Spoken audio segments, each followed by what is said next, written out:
Welcome! My name is Lee Hopkins, my pronouns are he, him, his, and you are listening to the Patterns of Possibility podcast. This is a podcast dedicated to helping you replace harmful patterns with new possibilities. In each episode, we explore topics that inspire confidence, direction, and resilience. In this week's episode, we're going to be talking about resentment. Dun dun dun. Have you ever been in a situation in which you just were so mad at someone because they didn't do something that you would have done for them, that you're resentful? Well, we're going to talk about that. We're going to find out what causes that resentment, how you can get over it, and how you can prevent it from coming back in the future. Are you ready? Let's go.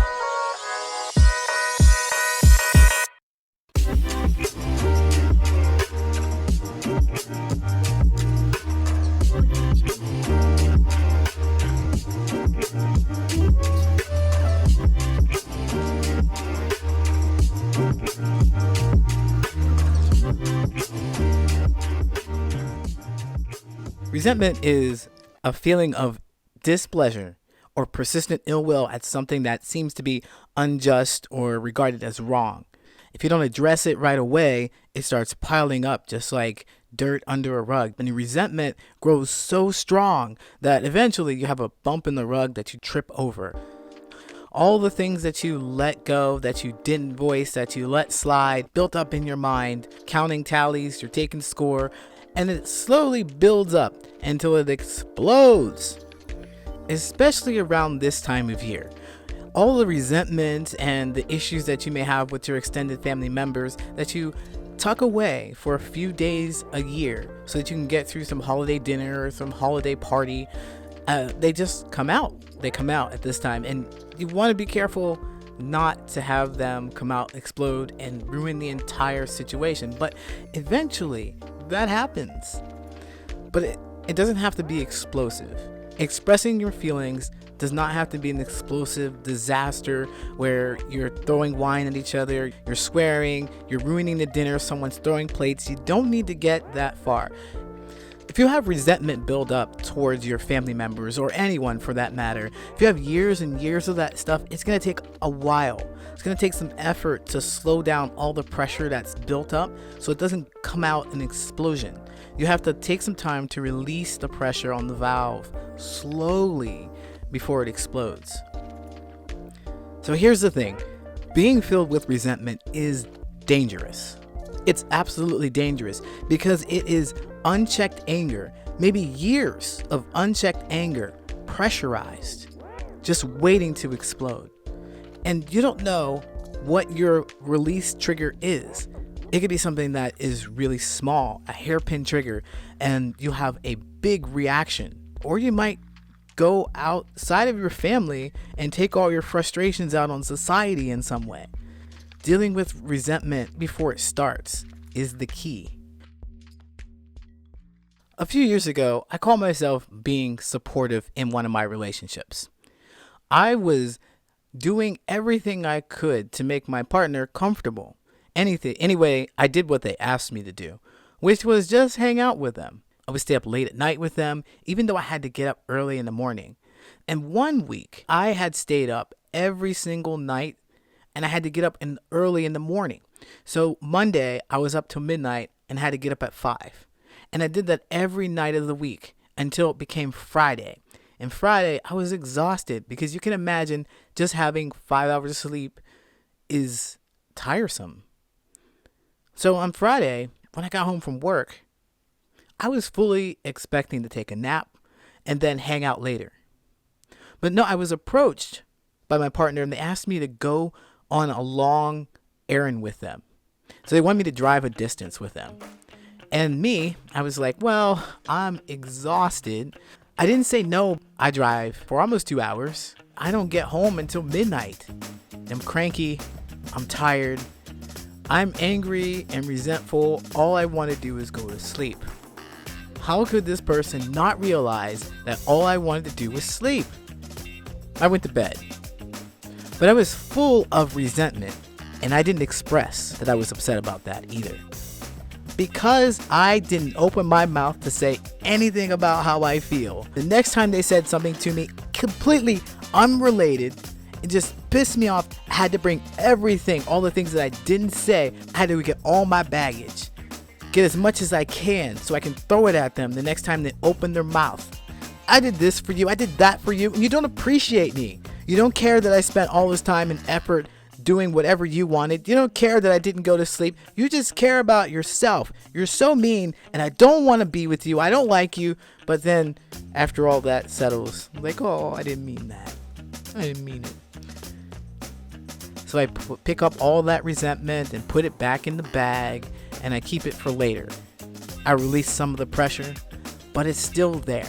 What we want to do is stop building up that pressure. The way to stop building up that resentment is to set clear boundaries. You are in control of who you are and what you do. There's no one out there that can make you do a thing. The reason why you do anything is to benefit you. If you look at my resentment, I was staying up late. I was hanging out with this person because I wanted to make them happy. I didn't care about myself. I'm the only one responsible for my actions.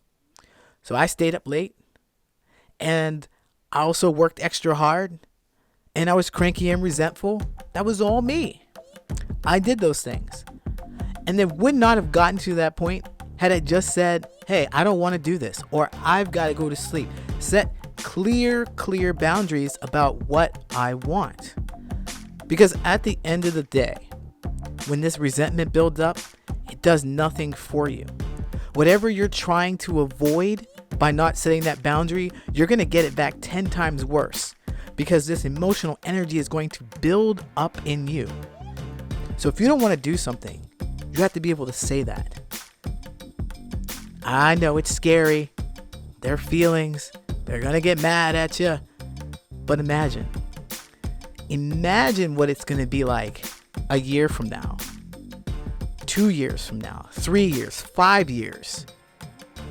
Because all that resentment has built up.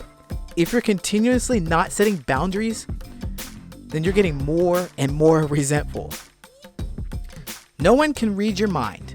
It's your responsibility to share exactly how you feel. It's your responsibility to share your wants, to share your hopes, your dreams, your desires. It's your responsibility to communicate that in some way. If you want whoever is around you to behave in a different way, you have to express to them that you want that behavior.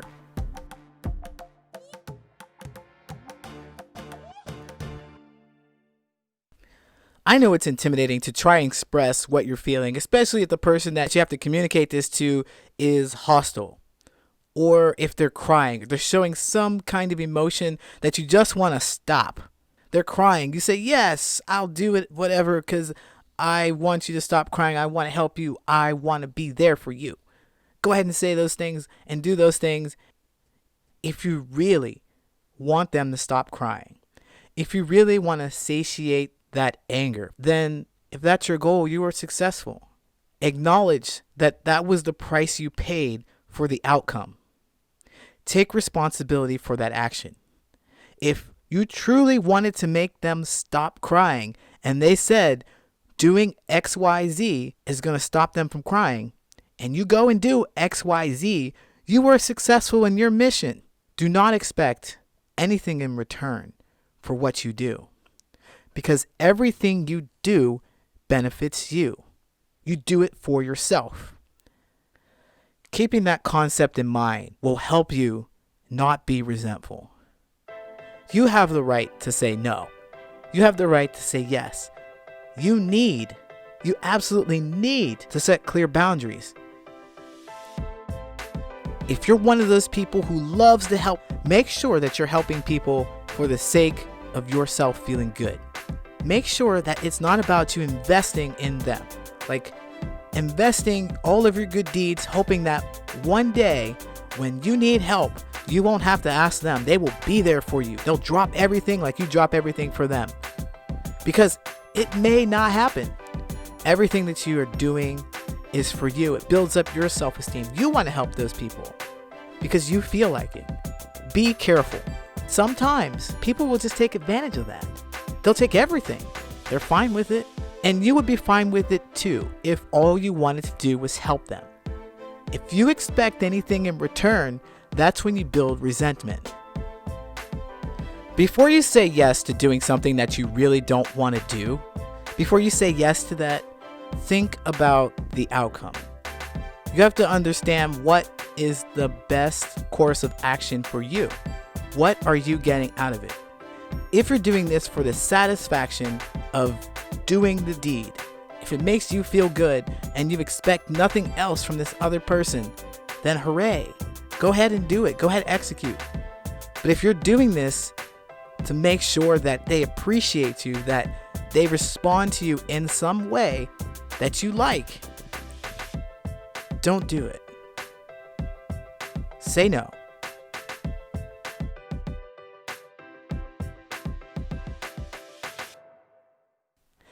And when you say no, you don't have to give a justification. You never have to justify yourself to people. Unless you're in the court of law, then you have to go and justify. But you don't have to justify. You don't owe anyone an explanation for what you do with yourself, your body, your thoughts, your mind. You have no reason to explain anything to anyone else. If you want to explain something to them, then you do it. But you don't have to. Hello, my name's Lee Hopkins. My pronouns are he, him, his, and I'm a recovering nice guy. I used to go out of my way to help my family. I'd say yes when I really meant no, and I tried to spare my friends' feelings by saying nice things all of the time. I thought that I was strengthening my relationships with them, but little did I know, I was ruining them. If this sounds like you might want to stop what you're doing right now. Go to my website at patternsofpossibility.com and pick up your guide of 4 ways your good intentions are ruining your relationships and what you can do about it. You know that your intention is pure. You want the best for your friends. You want the best for your family, and that's all you're trying to do. But the impact is what matters. And being too nice often leads to reluctance and resentment on both sides. That's the exact opposite of what you want. You're cheating yourself out of the closeness and connection that you want and deserve. To find out what you can do about it, go head over to my website at patternsofpossibility.com to pick up your copy today. To release some of that pressure of resentment, we have to deal with it one by one. That means if you have a ton of things, a ton of issues, you need to only address one of those things at a time. So when we're talking about resentment, we're talking about feelings. We want to make sure that we start from zero. That means you don't want to start talking about things you're resentful about when you're in a fight already. You don't want to talk about it when someone is upset or they're crying or if they're angry about something that's completely different from what you're talking about. Nope, still a bad time. You don't want to talk to someone who's extremely happy either. You want to take it to a neutral level because you don't want the intensity of the emotion to take over. What's wrong with being happy when you're talking about something that's angering or something that's upsetting? Well, it's the fact that it's a strong emotion. That means your message may not completely, totally get through to them. So if you're feeling sad, they may just brush it off. If you're feeling angry, they may just brush it off because they're so happy. They may not hear you. And that's the point of you telling them in the first place. So step 1, make sure that you're on an even, neutral, emotional level, both you and the person. You want to make sure to prime the person before you start talking to them about your feelings or your resentment towards them. I want you to verify that they're okay talking about your issue at the moment. The first thing that comes out of your mouth when you're talking to them about this is not going to be a question. You're not going to say, hey, do you have a moment? Is it okay to talk about something serious? No. Nope. Don't do that. Not only is it a setup, but you also give them an out. They can just say no. Hey, no, I don't want to talk about it. Bye. What you want to do is make a statement. Sidestep that setup. The way to release the pressure on your resentment is to pick one thing that comes up often. One thing that you see permeating your relationship with whoever you have the issue with. Figure out exactly how you feel about that thing. So you take that feeling and you figure out, well, why am I feeling that way? Ask yourself, what do I want them to do for me that they're not doing? And then pause. Right there, think about it. Did you ever ask them to do that for you? Or did you leave them to guess? If you didn't clearly express what you wanted them to do, there is no way that they would understand how to please you. There is no way. It's unfair for you to be angry at someone who's not doing what you want them to do because they don't know what you want them to do. You'll cause your own resentment. Take responsibility for your role in this play. Now that you know what you're upset about, why you're upset about it, the next thing that you're going to do to release that pressure is to talk to them about what you want them to do and negotiate from there. If it's a simple request and they're not willing to do it for you, find out why. That is worth investigating, because things like that will appear over and over in this relationship with them, especially if you don't set any boundaries. Start getting curious. What's going on with them that they don't want to do something that's important to you? Now that we're clear on the steps of how to relieve this built up tension, this resentment that's pressurized, step 1 is to pick one thing that you're resentful about. Step 2, figure out why you're resentful about that.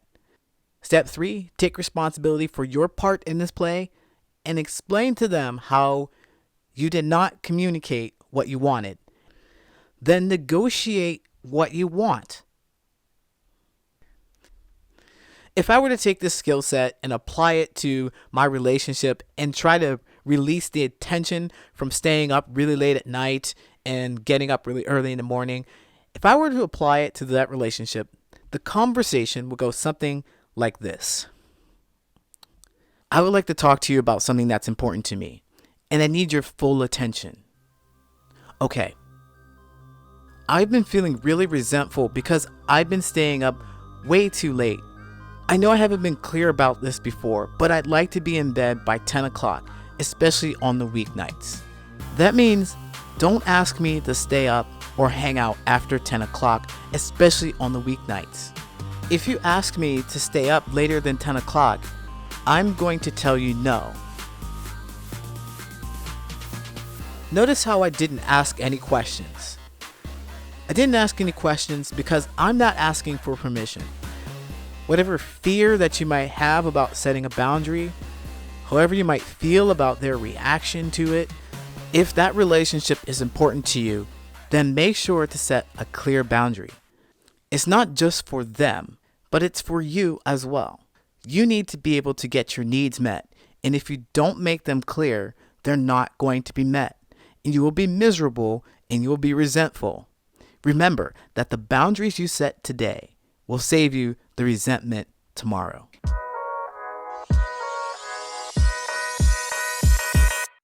My name is Lee Hopkins. My pronouns are he, him, his, and you have been listening to the Patterns of Possibility podcast.